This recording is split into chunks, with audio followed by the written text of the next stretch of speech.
زيارة النبي المصطفى صلى الله عليه وسلم. شؤون الفاتحة.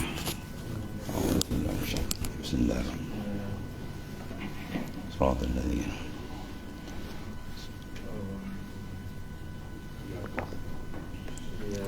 So,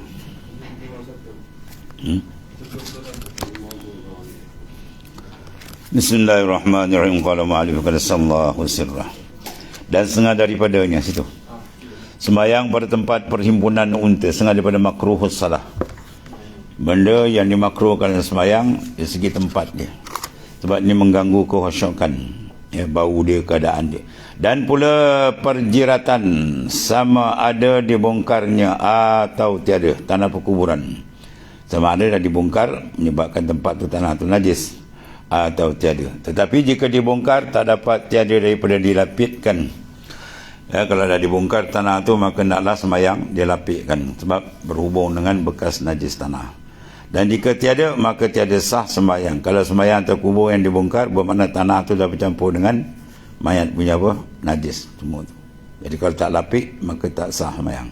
Betul. Kalau kita tengok di Kelantan, di Patani, Kedah, tempat pondok-pondok banyak kan, tempat berhimpunnya ulama, biasanya waktu kematian guru-guru, ya.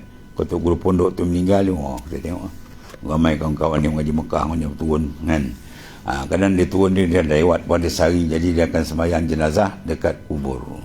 Bila sembahyang kat kubur, kita akan tengok dia buka kasut itu, selipan terbuka, dia akan pijak. Dia buka, dia pijak. Sebab apa? Ini masalah ni. Sebab kalau dia sarung, bermakna kaki itu bawah ada najis, menanggung dah najis. Kita menanggung kasut yang ada dah najis, maka tak sah sembahyang. Jadi kita buka, bila buka kita pijak, itu tidak dipanggil menanggung. Habis. Dan demikian lagi makruh ia sembahyang pada kanisah, iaitulah tempat ibadat Yahudi, dan bi'a, tempat ibadat Nasarah, dan di home Sami, ya, di tempat Sami punya, walhasil tempat ibadat orang kafir lah, Sami ke Buddha ke Nasara ke, maka sekalian iaitu makruh sembahyang padanya. Habis. Dan sunat-sunat yang patut dikerjakan sesudah sembahyang. Ada pun sunat yang dikerjakan kemudian daripada sembahyang, maka adalah Nabi SAW, ya, apabila selesai daripada sembahyang menyapu dengan tangannya ke atas kepala. Ya, jadi kepala bila orang sembahyang, dulu dia orang sembahyang masjid tak ada lapik pasir, sembahyang atas pasir. Jadi lekat-lekat tu sunat kita sapu. Bila sapu tu dibaca Bismillahilladzi la ilaha illa huwar rahmanir rahim, Allahumma azhib annil hamma wal hazan. Ini sengaja daripada doa untuk mengelakkan perasaan duka cita, tension, bearing, apa semua ni semua di dalam ni. Boring ke bearing kan. Iaitu Allahumma, bismillah, dengan nama Allah Ta'ala yang maha pemurah, yang tiada Tuhan melainkan dia, maha pemurah lagi maha pengasih. Doa dia, Allahumma azhib anil ham wal hazan. Ya Allah, hilangkanlah segala kesusahan dan kedukecitaan daripadaku. Itu sengaja daripada doa. Kita sapu kepala, doa, baca doa tu. Kemudian membaca kemudian daripada sembahyang subuh dan maghrib, la ilaha illallah wahdahu la syarikalah, lahul mulk wa lahul hamd, yuhyi wa yumiit wa huwa ala kulli syai'in qadir. Tiada Tuhan melainkan Allah saja, wahdah, dalam keadaan tunggal, la syarikalah, tidak ada sekutu baginya, dia saja yang menjawab jawatan ketuhanan, esa dalam ketuhanannya. Lahul mulk, dan sungguhnya segala kerajaan itu, pujian itu baginya. Dialah yang menghidup dan dia mematikan sesuatu, dan dia amat berkuasa ke atas segala sesuatu. Baca 10 kali. Itu sengaja daripada apa? Fadilat dia, kelebihan dia amat besar. Dan dibaca kemudian daripada Astaghfirullahalazim, aku mohon keampunan kepada Allah Ta'ala yang maha besar, baca 3 kali. Kemudian Allahumma antas salam wa minkas salam, fahayyina rabbana bis salam wa adkhilnal jannata daras salam, tabarakta ya zal jalali wal ikram. atau tabarak rabbana wa zal jalali, boleh baca lah. Ya ni Allahumma, ya Allah hai Tuhanku, antas salam, engkau adalah sejahtera, namamu as-salam, dari engkau datangnya sejahtera. Oleh itu, wahai Tuhan kami, hidupkanlah kami dalam sejahtera dan masukkanlah kami ke dalam taman syurga yang sejahtera. Maha berkat engkau, wahai Tuhan yang maha besar lagi maha pemurah. Cuma wirid-wirid yang besar maknanya lah, ya. Dan dibaca pula ayatul kursi. Allahu la ilaha illa huwar rahmanur rahim. Allahu la ilaha illa huwal hayyul qayyum la ta'khudhuhu sinatun wa la nawm lahu ma fis samawati wa ma fil ard man dhal ladzi yashfa'u indahu illa bi iznihi ya'lamu ma baina aydihim wa ma khalfahum wa la yuhituna bi shay'in min 'ilmihi illa bima syaa' wasi'a kursiyyuhu as-samawati wal ard wa la ya'udhuhu hifdhuhuma wa huwal 'aliyyul 'azim. Artinya Allah itu tiada Tuhan. Allah la ilaha illahu, tiada Tuhan melainkan Dia. Ya al-hayyul qayyum, yang maha hidup lagi maha mengurus. Tiada pernah mengantuk dan tidak pernah tidur. Tuhan tak mengambil dia mengantuk dan tidur, tak ada. Maka baginya apa yang ada pada sekalian langit dan bumi. Lahu ma fis samawati wal ard. Kemudian man dzal ladzi yashfa'u indahu, tiada siapa yang dapat memberi syafaat. Ya, man dzal ladzi yashfa'u indahu, tiada siapa yang beri syafaat melainkan dengan izinnya. Tiada siapa boleh menolong melainkan dengan izin dia. Dia mengetahui apa yang di hadapan dan di belakang, yang sedang semua dalam ilmu Allah Subhanahu wa taala. Dan tiada siapa yang dapat menguasai wala yuhituna bi syai'in min ilmihi illa bima syaa. Dan tiada siapa yang dapat menguasai ilmunya kecuali apa yang dikehendakinya. Jadi apa yang ada pada kita semua hakikat daripada Dia. Kemudian kursinya yang amat luas, mencakup seluruh langit dan bumi. Dia tiada penat menjaga keduanya, dan Dia Tuhan yang maha tinggi lagi maha besar. Itu kursi. Besar kursi ni, ulama kata, kalau kita ambil cincin, kita letak di tengah lautan, bukan Selat Melaka, lautan dunia tu. Maka cincin tu ibarat dunia, kursi tu ibarat lautan luas. Betul dah besar kursi. Kemudian kursi banding dengan aras, macam tu juga. Kursi pula jadi seperti khatam cincin, maka aras tu besarnya macam laut, seluas laut. Begitulah maknanya kejadian Allah Ta'ala yang maha hebat, yang besar lagi besar dia. Yang paling besar ialah aras dia. Dan ayat syahidallahu annahu la ilaha illa huwa wal malaikatu wa ulul ilmi qa'iman bil qist. La ilaha illa huwal azizul hakim. Inna ad-dina 'indallah al-islam.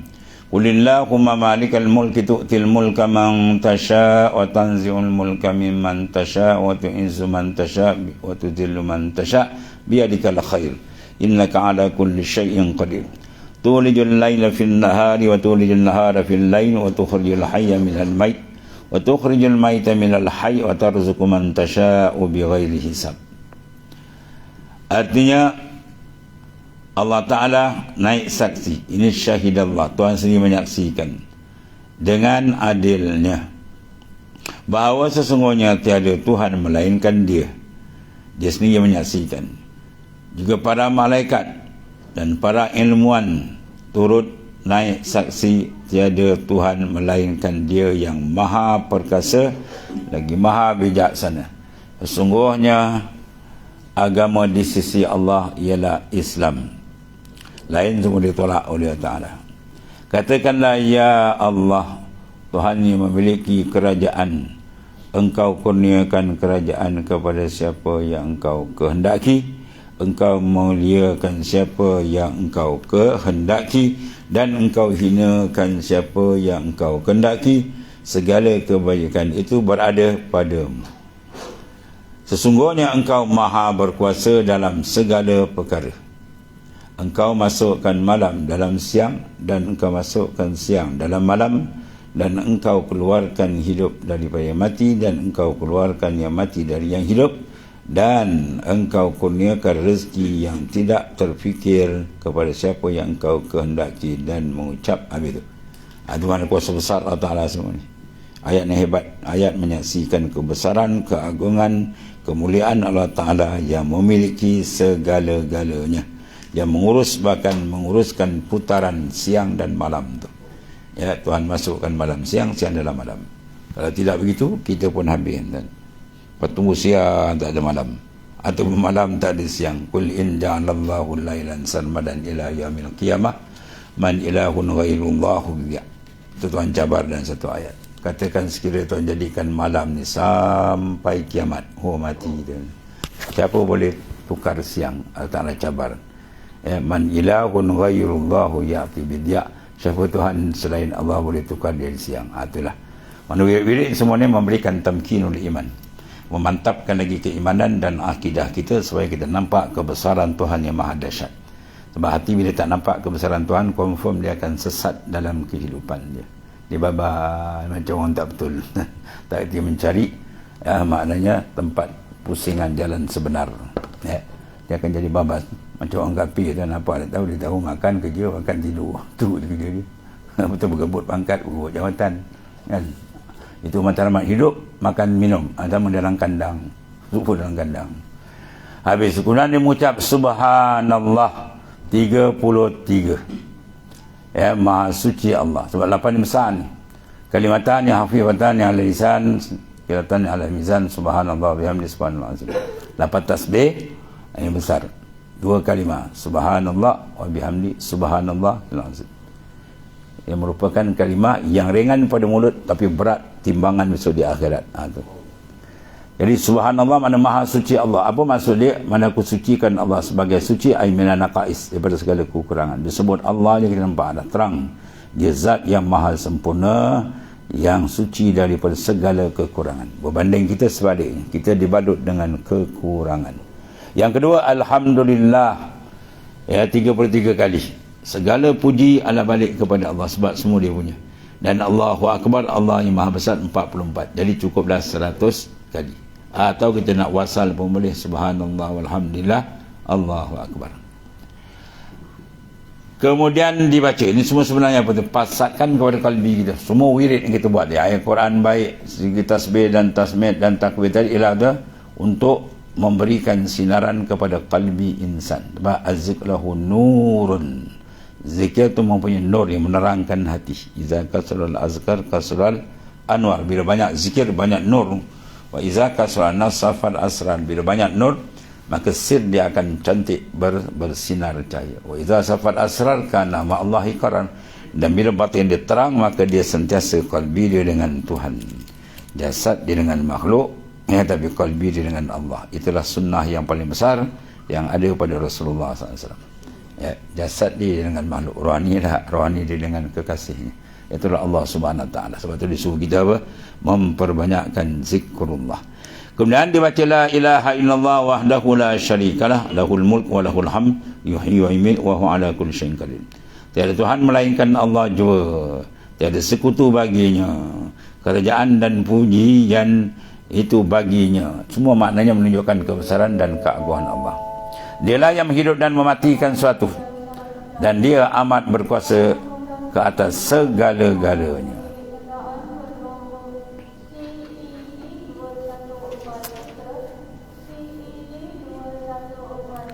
Jadi tiada bersifat ketuhanan melainkan Allah, dan tunggal tiada sekutu baginya, dan milik bagi Allah Ta'ala. Dialah yang menghidup dan yang mematikan, di atas tiada satu amat kuasa. Mana semua suatu makhluk ni dipanggil apa? Mazhar. Apa nama mazhar? Mahaluz zuhur. Tanda terangnya kekuasaan dan kebesaran Allah Ta'ala. Sebab tu barang siapa buka mata luar memandang kesan kejadian Tuhan, tapi mata dalam dia tak buka, jawab dia orang tu akan sesat dari jalan yang sebenar. Faham tu? Jadi kita buka dua mata. Mata luar buka memandang kesan, mata dalam memandang muasir. Itulah Allah Ta'ala. Barulah hidup dia akan lurus pada jalan yang betul. Kalau tidak, maka masuk dalam kalbi dia kebesaran yang tidak ada hakikat. Itulah dipandang makhluk yang besar. Padahal makhluk apa tak ada. semua adalah hamba milik, ya, fakir kepada Allah Subhanahu Wa Taala. Itu di antara wirid yang disyurkan, yang dibawa. Dan satu lagi, Allahumma la mani'a lima a'taita wa la mu'tiya lima mana'ta wa la yanfa'u dzat minkal jadd. Allahumma, ya Allah, ya Tuhanku, la mani', tidak ada siapa pun yang boleh menegah lima a'taita, barang yang engkau kurniakan. Kalau Tuhan nak beri, tak siapa boleh tegah, ya. Dan siapa pula tidak boleh memberi barang yang engkau tegak. Kalau Tuhan kata tak dapat, beri kat mana pun tak akan sampai. Itu wirid pada hakikat dia. Wala yang fa'ul jadd minkal jadd, dan tiada suatu usaha yang dapat menghalang seorang daripada menerima habuannya daripada engkau. Manakala Allah Ta'ala dah beri, tak ada siapa boleh halang, tak ada siapa boleh sekat, tak ada. Jadi yang datang tu hakikat semua dari dia. Jadi kesimpulan dia, dari dia, dengan dia, kepada dia. Habis. Itu baru sempurna iman dan makrifat seseorang. Kemudian dia baca Allahumma inni as'aluka mujibati rahmatik ila akhirah. Wallahu a'lam.